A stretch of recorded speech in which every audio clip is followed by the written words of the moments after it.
What's up? All-Star Edition, hot ice. Carl, no free ads. Stick your fucking big head over that sign. What are you doing? All-Star Edition. It's the only show in town. It's the only sport in town. Carl's out there. You'll be at the game tonight? Yeah, we're going to the game tonight. No free ads, but there's a certain ticketing company called Game Time that would love to get behind hot ice, I'm sure. The seat's unbelievable. And if you fellas been to Dodger Stadium, I have not. My sister has. And she met the guy from fucking The Bear and Shameless, which I was upset about. Nice. Yeah, Jeremy Allen White. So double win for her. But no, she's been there. She's been to San Fran. She did a little LA trip, so I haven't been there. But it looks like endearingly old, right? Yeah. Third oldest ballpark behind Wrigley and Fenway now, 1965, I think, or 1959 or something like that. But it's the palm trees, and the stadium's so big, it's like a fortress. It's magnificent. When I say it's so big, it'll take your breath away when you get in there and you see it, because TV does not do it justice. It's not like Wrigley where they show the Ivy and you got Joe Buck, in a playoff game talking about the Ivy. It's not Fenway on Sunday Night Baseball for 6 weeks in a row. No, dude, it's like legit takes your breath away. So I did not know that. I sent that tweet out last night. Some people were not happy about that take. Don't care. Dodger Stadium, magnificent. It does look, yeah. I mean, I always like the older ballparks. I think there's something to that. Like, I was against, like, Shea Stadium was a shithole, but it was our shithole. Dodger Stadium, you got the LA. There's something endearing to that. I've been to Fenway. It's great. So last night, obviously, the Derby. Juan Soto ends up taking it. Alonzo kind of looked like he got gassed. I guess the two real stories other than Soto winning it were Julio Rodriguez just kind of grabbing it by the balls and showing like what he is. And I guess there's something to that, like Ev, you were saying about the money. The guy who makes no money, like, they're gonna go out and fucking try and win it. And then Pujols was kind of cool when they took the break. Do we think? I guess we could kind of dive into all of it. I'm all over the place, but do we think Schwarber kind of took a little bit of a dive, or maybe he didn't try as hard? Seeing that on the red carpet last night. You're not really a conspiracy guy. Like, stand up to your boy Schwarber. McNeil said it. McNeil said he goes. I think I saw him twist. I saw the front hip fly open and roll over. Ev, I don't know. Were you thinking that? I think he was giving it away. I'll tell you what, boys. I was furious because I had because I had Schwarber to close out a plus 350 parlay to sweep the first round. I had a big boy parlay on just Alonzo Schwarber. So I want to say this. I know a lot of guys in this office really like him. He's dead to me. Kyle Schwarber, I don't whether he tried or he took the dive. Either way, I don't like him. I'm not a fan of him. I'll never be a fan of him again. And it's a shame because I love a big Midwest boy that was a good middle linebacker in high school, and it's Dingers. I would love to love him, but now I love to hate him because he's a bum and he fucked me. So that's where we're at with Kyle Schwarber. Yeah, I want to like him. I want to like him. I believed in him. Right. I believed in him a lot, and he. There's anything like that with like sentimental. There's a rumor in some financial circles in New York that way back in the day, somebody found a line on Magic Johnson to win the All-Star MVP in 92 or like whatever. No, 92. Yeah, like whatever his last year was when he won that MVP, and it was like astronomical odds. And they didn't play in the sentimental factor, and some guys in some pinstripe suits cleaned up in the 90s. That's a rumor out there. So the sentimental story is always going to go. Listen, we're going to watch it because it's out there, but like, is it a young man's like event? Are you like, you over? I mean, being there, Carl, is kind of cool, but like, I don't know. Can you get it? It's like the dunk contest. At a certain point, how many times can you watch home runs and dunks? Yeah, the home run derby was, to me, I compared it to like going to hockey games because, I didn't grow up playing hockey. I watch it on TV. But when you go in person, you leave and you're like checking out season ticket packages on the way out the door. You're just like, dude, I didn't know the game was this fast and beautiful and gracious because you just watch it on TV. There's something about the home run derby there where like the element of being there, and the coolest part, honestly, there's like 60 players on the field, all in their home uniforms, all in the whites, all in like the clean, the Astros, the Pirates, the Cubs, the Giants. You go down, all these clean uniforms, all the guys sitting around together, like just bullshitting, hanging out, sitting behind home plate. Like come tonight, right? It's not like that. They'll have their like different all-star. But last night, just like show up in your uniform and hang out. So there is this little kid element to sit there and be able to take it all in. But as far as sitting there watching on TV, like I definitely have lost interest over the years. I definitely went in there last night and was like, I hope this is a cool experience to like reinvigorate it because it's not Sosa, it's not McGuire, it's not Griffey, but I mean it's pretty close now. I feel like I don't know. Well, yeah, it's just one of those things you've seen it for so many times, and like I mean, Ev, maybe you have a creative solution. Like I don't think there is anything else you could do. You know, like unless you do those Japanese like bunting contests into the fucking circle, or like I don't know, we bring somebody out for $10,000 and let them get drilled by a pitch. Like what? Unless you're doing like the Coney Island Circus Freaks, what really can we do at these fucking events? You're gonna hit homers and you're gonna have a celebrity softball game. That's kind of all we got. Honestly, I think I tweeted out yesterday. I thought the MLB did a good job. Like I think the more home runs, the merrier. So I do like the new format. Unfortunately for TV, I think it's a problem because it goes so fast that the broadcast just literally cannot keep up with the home runs. So you have balls that you like come off his bat and they're not even showing the home run wall. Like you have no idea whether it's going out or not. Then I see this, like there's, not to even get the Schwarber game, but there's like weird controversy going on Twitter, which I don't believe in all that stuff about like, oh, like they didn't count this home run. Or they like blah, blah, blah. Like you don't see it, so you really don't know. Right. Like, you know, like it just – and like – because I remember back in the old days, like the second a ball – like you had more time. Like you had to be more selective about the pitches. So like a home run goes out. They literally would have the graphic like where the ball landed like immediately, like 400, like 55 feet. Now the balls are just going out rapid fire. No one actually like goes with the rules where it's like supposed to wait for the ball to land. They just go. Yeah. So, I mean, it's hard to keep up with. So that part for me yesterday, I noticed a big factor. I was like, later on especially when you had like Julio just going like berserk. There's just balls going out left and right, so you're like, you don't even get to like enjoy seeing each ball, like how far it went going out. You got one ball that's literally like landing in the stands, while literally another ball's flying like opposite field in the stands with like Soto. He's spraying all over the place. So it's just weird to keep up with. It makes it a kind of a more difficult watch on TV. I remember that was when they had the 10 outs too, and I remember as a kid, like there was some bad like what is going on now? Do they pitch closer? Are they like because it seems like the numbers now? I know it's in a time frame, but there were some guys who hit like power hitters, like just had a bad round and hit 4 homers, 3. But I think about it. I think now you supply your own guy now. Hot. Who is the first guy? Remember, I think who brought their dad? I think Bryce Harper brought his dad one year. Harper did. Robinson Cano. I think there's a couple of times of like, but if you go back to like 96 or something. Cano didn't bring his dad, did he? I thought he brought his dealer. Didn't he bring his dealer? No? Oh, okay. What do you want me to do, man? The guy rolled up in a Chevy with he opened the trunk and he just had a large supply of steroids and they let him pitch. Fucking crook. Cano? So maybe it was Bobby Ray. You're right. Maybe it was Bobby Ray. He's a crook for the Mets. He's a crook. Never should have signed him. You know, I'm like, honestly, Rico, sometimes I feel like a Canadian paratrooper walking behind the lines on June 6th, just trying not to step on a landmine with you because I bring up a fucking guy with a bad Mets contract. It's fine. You know, I don't scream and yell with Frank. I'll do the one-liners, but yeah, that's how it goes. Yeah, any kind of closing thoughts from the Derby? No, man, I'm blessed.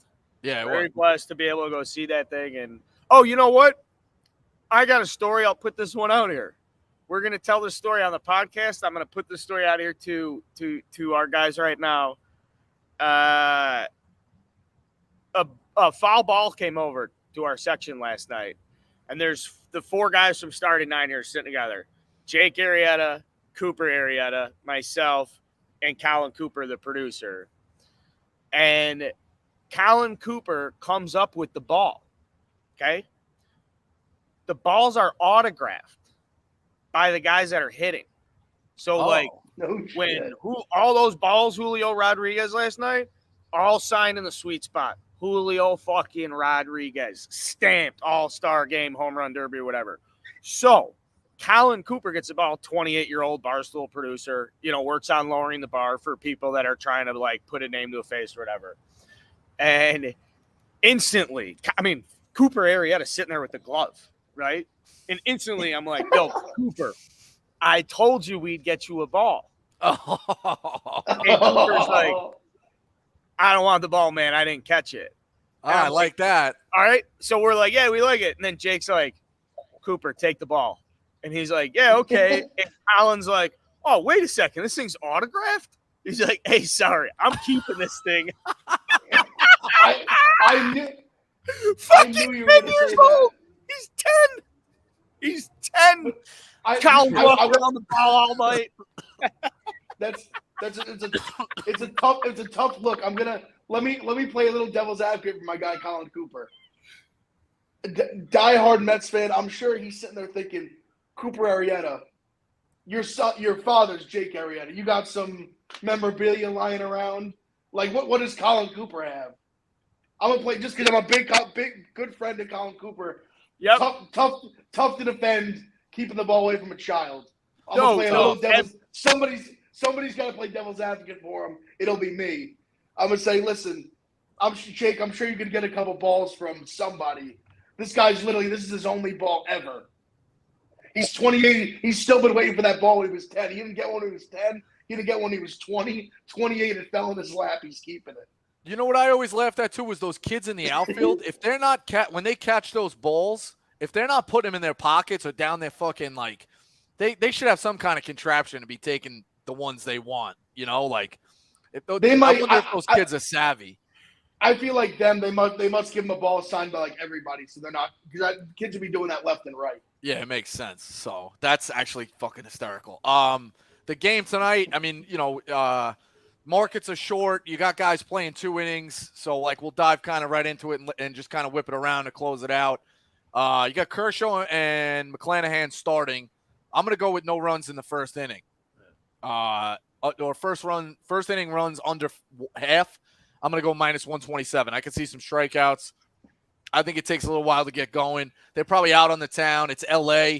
I don't think guys are coming out killing it right away. I'm going to take the National League on the money line. I think the National League's deeper. Obviously, the AL, we talked about being top heavy, but I like the NL lineup. I think they can, in an NL park, I don't know. I would go with the NL. I'm a National League guy. I always root for the NL. And then the MVP, you could take a stab at. Ev is probably going to jump through the screen because I'm stealing his guy. I'll take Goldschmidt at 13-1. And I got to take, if the over-under is 7.5, you got to take a guy with one swing of the bat that could change it potentially with a big home run. And I like that he's not starting weirdly, because if he just gets that one at bat, I'll take Crone at 70-1 to win MVP. I got to take that. Yeah. So that's where I'm at. Ev, what are you kind of looking at as far as the game, MVP? You looking at Judge? You liking the American League? What are you thinking?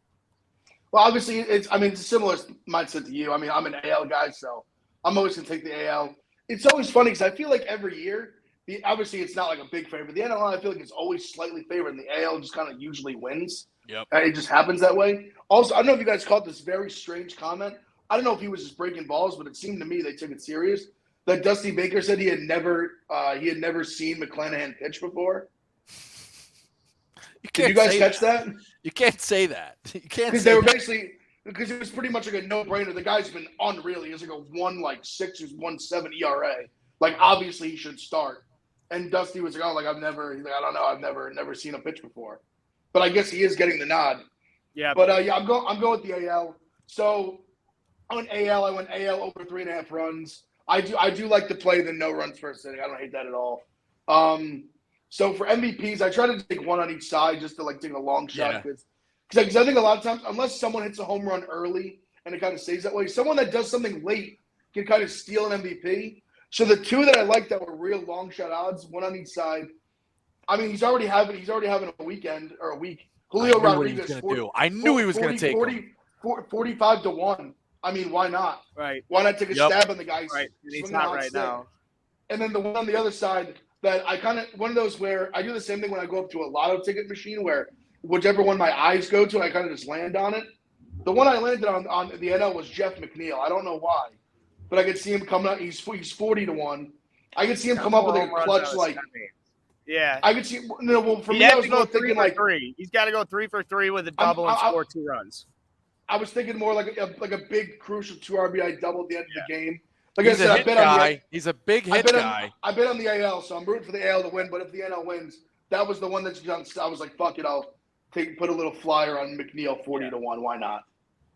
Carl, we'll let you close it out, but can I give you the unintentional comedy MVP pick that you should do, like if you want to see Barstool kind of explode? Travis d'Arnaud at 55 to 1 to watch Frank's fucking head explode. That would be I can see him. I can Yeah. absolutely see d'Arnaud hitting a late home run, like in like unintentional comedy. 100%. It's even better if it's fucking great. So the theory for the MVP, right? You can take a guy who's not going to start, and then late opportunity where like McNeil, that's a good opportunity. For the MVP, I'm obviously, it's just Wilson Contreras is simple for me because I know he's going to get 3 plate appearances. They're going to give him 3 plate appearances in the uniform. I know it. They have to. Okay. I'm taking the under 7.5, being out here, sizing these dudes up. You're right. The party last night, I was leaving like the player party, and my like one of my best buddies from college is like running the thing. He gets us in. Travis Scott's doing a closed concert for like 250 people. Giancarlo Stanton's at the table with Nestor Cortez and Trevino, and like the dudes from the Yankees are kicking it. James Harden's at a table. At the table next to his table is Joel Embiid. It's just absolute chaos everywhere. And these guys' minds are everywhere but the game. But lurking in the back of this room, are the first, second-year relievers. The guys that are like, they're sitting there drinking Coors Light out of a can.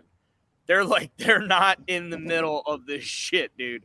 Those guys are home. They want to put on a good show. That's why I'm taking the under 7.5, which is just a ridiculous reason to take an under. But who knows with these balls, man? I think Major League Baseball wants the game to be about 3 hours and 10 minutes long tonight. I think that is kind of where my head's at. I like a 4-3 game.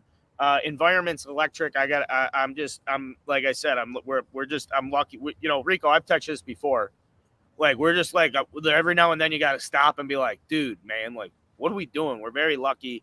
This is one of those trips. It's just sick, dude. It's just fucking sick. And hopefully the videos come out and show you we're doing good shit, man. I got Liam Hendricks is coming over to the hotel, right to our hotel.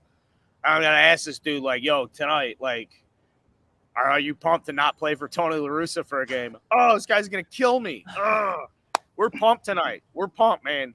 First inning, no runs. Do we all want to get in on that? I like it a lot, yeah. I'll add it to the card. I like it as well. That Rico, I asked Manfred, I go, can you get my guy Rico Bosco into the celebrity game? And he said, I swear to God, he goes, email me. And I was like, all right, you got it. So I will be. That's like the last thing. It's like, hey, I know this is crazy. It's not for me. It's for a guy I know. That would be an all-timer. I'd owe you. That'd be an all-timer. Yeah. I'll grow it back for that. That LA scene to kind of close out, that LA scene always kind of cracks me up. Or like the famous person thing where it's like Harden and Embiid, right? Do they have a guy that just tells them like, hey, go to these cool events, or like how we are like, yeah, we'll go out on a Thursday night, or we're planning like Carl's birthday party, like that's circled on our calendar. These guys like just get to go to only cool shit. Like that's all you see them pop up at Cannes, the film festival, like they show up at Fashion Week. It's just like, who's like, but they don't know about it. That's the thing I'm getting at is that they're not circling. Like, I really don't think James Harden was like, oh, the All-Star game, and he booked the flight in February, and like he was like, I want to get an aisle seat, and he brought his fucking foam finger. I don't think that's happening. I just laughed at like Sunday, somebody was like, oh, hey, James, there's cool party. You're going fucking Monday. I got you the flight. Yep. It's like, all right. Like that to me is just an interesting way of life and like kind of cracks me up with that scene. Yeah, I would You say know, I think it's probably more like the week of, or maybe a week or two before, where someone's like, "Hey James, like All-Star games in LA this year, like if it's in Cleveland, obviously he ain't going, but it's like, hey, Yeah, All-Star but games yeah, in LA, gonna be parties, like you want to go?" And he's like, "Sure, fuck it, like I got nothing going on." There's yeah, like right. my agent is Michael negotiating Rubin's flying him out my here. yeah, like my agent's just in the middle of negotiating my next 9-figure contract, but other than that, pretty slow. I'll go out there. for sure. It's an interesting way of life, you know. Like we're getting jazzed up to go to fucking Declan's and DJs on a night out or playing a scramble on it. Hey, I'm taking off work. I'm gonna play in a scramble on a Tuesday. It's gonna be a nice day. I'll see Sal and Vinny and donate to the PBA fund. And these guys got 9 models and 3 bottles of Cristal all on the arm, and and then they're going to some party with it's like gift baskets. It's like the luxury lounge in Sopranos when he's like, all this shit's free. All this shit's free. Like their heads can't get around it. That's just how it goes. So any closing thoughts? Yeah, I think we're all on no runs first. No runs kind of first. split. Okay. Yep. Yeah, I think that's the best bet. No runs first. We got some games Thursday. We'll get back in the mix Thursday. Kind of grind it all out. Check out Starting 9. We'll be back Thursday. Enjoy the All-Star game. Enjoy the day off tomorrow. It kind of sucks waking up not having a day game, but it is what it is. So that's Hot Ice. Carl, enjoy it. If you get a couple of – let us know if you get a foul ball tonight. And the kid already got. I'm always working on something for you, Yeah, Rico. exactly. Don't you worry about that. All right? Give it to the kid. Give it to the kid. I don't need Jake Arrieta fucking coming at me. So Big Ev, stay strong, brother. take it easy.